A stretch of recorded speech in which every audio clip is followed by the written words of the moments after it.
हम आपको बताएं आज तक की बात,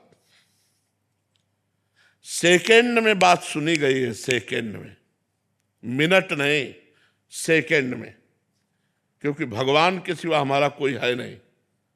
बचपन से भगवान में लगे, भगवान के सिवा कोई है नहीं, तो हम मिनट की बात नहीं कहते, सेकंड में बात सुनी गई है। आर्तभाव होकर जे ही कनेक्शन हुआ ते ही परिणाम तुरंत दिखाई दिया, तुरंत परिणाम बदलते दिखाई दिया है। भारी से भारी समस्या ऐसे निकल गए, ऐसे। एक उदाहरण बताइए ना महाराज जी। हम जा रहे थे गंगा किनारे, आगे दलदल ही था और ऊपर पपड़ी पड़ी हुई थी, भगवान का स्मरण कर रहे हैं, मस्ती से छड़ी घुमाते हुए, चिंतन करते हुए, बड़ा सुंदर जीवन था गंगा किनारे का। अचानक आवाज आई, ए आगे दलदल है। हमने आसपास देखा, कोई नहीं। हमारे कानों में आवाजें कैसे आई? जे हुई छड़ी ऐसे मारी तो पूरी छड़ी चली गई। ऊपर पपड़ी है और नीचे दल। अब बताओ, अगर वहां फंस जाते तो क्या? दूसरा उदाहरण, महोबा से हम बनारस जा रहे थे, हमारे पास छोटी सी टिकट थी, वो जो दे दिया था, हम ज्यादा पढ़े लिखे हैं नहीं, अंग्रेजी हमें बिल्कुल नहीं आती, तो वो ऐसे जनरल की टिकट दे और हमको बैठा दिया था एसी वाले उसमें, अच्छे वाले उसमें। तो हम तो टिकट है ये बात से हम बैठे थे, बाबा जी हमें क्या फर्क। इतने में वो पूरा बैच आया। जब 4-6 स्टेशन निकल गए तो हमारे का टिकट, तो हमने बड़े गर्व से दिखा दिया। तो उनका ये क्या है? ये पहली बात तो आप कोच में बैठे हुए हो, इसकी टिकट नहीं आपकी, और दूसरी बात ये जनरल की टिकट और 3 स्टेशन की टिकट है, आप कहाँ जा रहे हो? हम कहा बनारस। तो बोले आपके पास टिकट ही नहीं।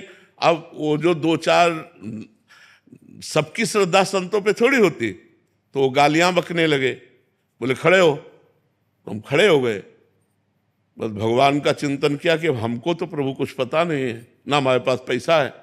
तुरंत ऊपर से एक आदमी उतरा, अंग्रेजी से उनसे बात की, तुरंत हमको इतना बड़ा कागज जैसा उन्होंने दिया और उसको रुपए गिन के दिए और कहा महाराज जी आप बैठ जाइए। हम आराम से बैठ गए, वाराणसी में उतर गए। कौन था? किससे हमारा परिचय था?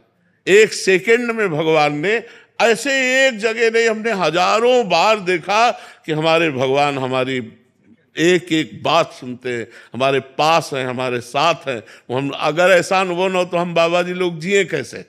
रोटी दाल के लिए थोड़ी जी रहे हैं, भगवान के प्यार के लिए जी रहे हैं। उनका संबंध है, उनके सिवा हमारा कोई है नहीं। भारी से भारी समस्या को मिटाते हुए भगवान को देखा, भारी से भारी।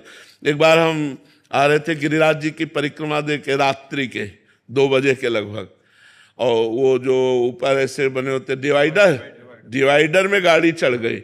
वो सो गया ड्राइवर, जो ये ऐसे चढ़ी हो गाड़ी एकदम पलटने वाले से होगा, राधे श्याम, गाड़ी बंद, वो ऐसे खड़ी हो गई। अब ड्राइवर एकदम उतरा और कहा माफ कर दीजिए, माफ कर। वो मतलब भयभीत हो गया कि लोग मारेंगे। हम कहा नहीं नहीं, उसने कहा हम सो गए पता नहीं कैसे, माफ कर दीजिए, कभी नहीं सोए। हम कहा बिल्कुल ना, तो पीछे से कोई गाड़ी आई ना अपनी गाड़ी पलटी, सब सुरक्षित। भगवान का एक एक पल अपने भक्तों का साथ देते देखा गया है। जहां मेरा भक्त चरण रखे वहां रखूं मैं हाथ, पीछे पीछे मैं फिरूं, कभी न छाड़ू साथ, भगवान बहुत कृपालु है। हजारों घटनाएं ऐसे जीवन की है जिनमें दिखाई दिया मेरे भगवान ने तुरंत व्यवस्था की, तुरंत संभाला, तुरंत नहीं तो घटना घट जाती। जी आप परिक्रमा मार्ग पे बताते थे कि एक सीधा मोटरसाइकिल, हाँ, वो शराब पिए मोटरसाइकिल से सीधे आया और हमारे दोनों पैरों के बीच में उसका मोटरसाइकिल का पहिया। हम कहा राधा, मोटरसाइकिल बंद। हम कहा ए भैया, तो वो नशे में था। हम कहा ए भैया ये क्या है? तो उनका ए बाबा तू बता मोटरसाइकिल बंद कैसे हो गई? हम कहा आपने नहीं बंद किया क्या? बोले नहीं। तो हम कहा हमारे ठाकुर जी ने बंद किया। राधा वो बंद। श्री जी सब कितनी बातें, भगवान से पूरा जीवन ही भरा हुआ है। बचपन से 13 वर्ष से लेकर के आज 55-56 वर्ष की आयु उन्हीं की शरण में तो व्यतीत हो रही, उन्हीं की शरण में।